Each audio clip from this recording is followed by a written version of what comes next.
If any of you are soccer fans or soccer players, please listen up closely. I don't know if you had the privilege, as I did last night, to watch that fantastic Mexico versus Haiti soccer game last night.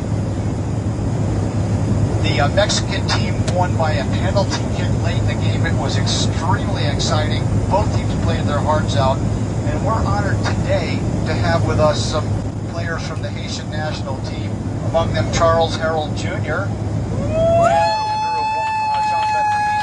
and they're right on board the flight with us going into New York. And let's just give them a round of applause. They played with a lot of courage.